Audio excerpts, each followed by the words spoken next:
getting ready for another tough game this week, extremely tough game. Huskies coming to town, ranked number 4 in the country, and based on what we've seen on tape, very deserving of that ranking.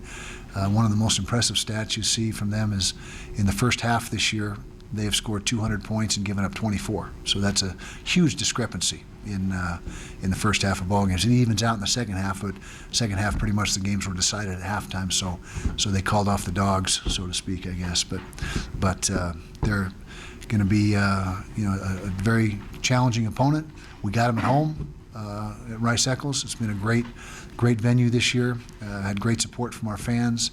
It's been a tough place for opponents to play, and we need that to be the case this week. We need our fans to come out and be loud this week, which we're sure they will. Well, just how hard he's running and how much quickness and speed he's demonstrated. He pulled away from those UCLA defenders. They got fast guys. I mean, they handpick who they want down there in Southern Cal, and for that secondary, and they're all 4- and 5-star guys back there, and he outran them all. And so that's the first thing you notice is his speed and quickness. He's running hard. He's running with physicality, and it's just what the doctor ordered for us. I mean, we were down to really no running backs, and all of a sudden he's back in the lineup, and it's been a huge plus for us.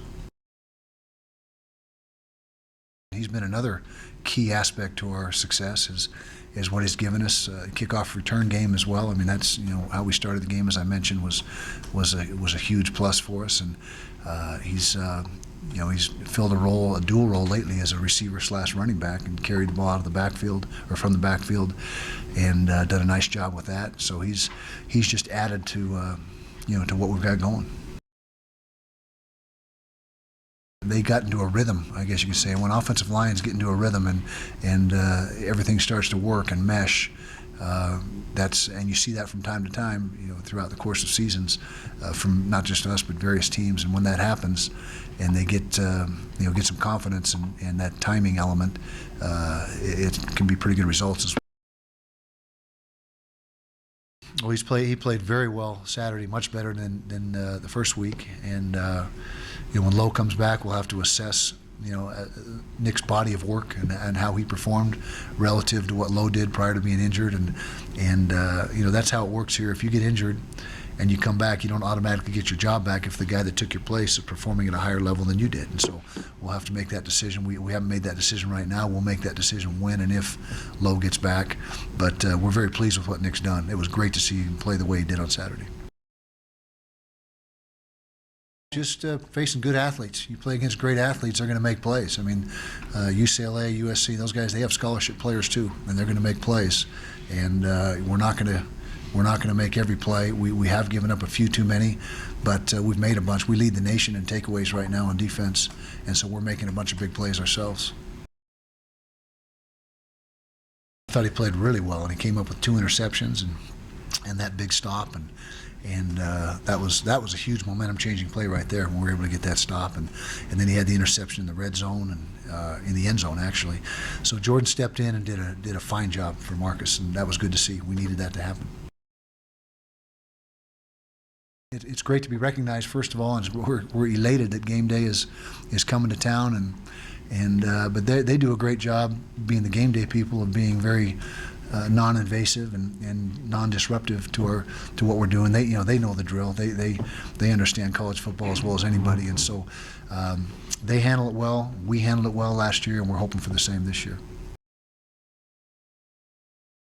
He's just getting better at everything, particularly pass completion percentage. He's leading the nation, or at least he was before this past week. I assume he's still on top, and he's got about a 200 efficiency rating, which is phenomenal. And so you can just see his growth and development in all areas. He's bigger, he's stronger.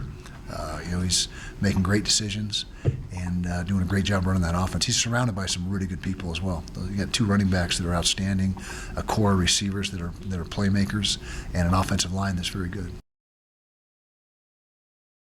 He's doing a great job. He's doing a fantastic job, and he's there's a handful of elite coaches in the country, and I put him in that category. And I think I got all the respect in the world for him, and think he's just one heck of a football coach, and it doesn't surprise me a bit what they're doing up there.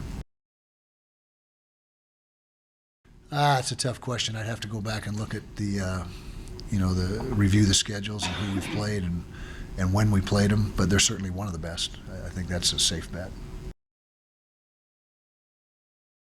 Talent. He's a talented kid. The Pettis kid is really good too. I mean, they got 4 or 5 receivers that are really, really capable, not capable, but playmakers, and dynamic players. And Ross is he's a tough matchup, and we're going to have to figure out a way to try to slow him down.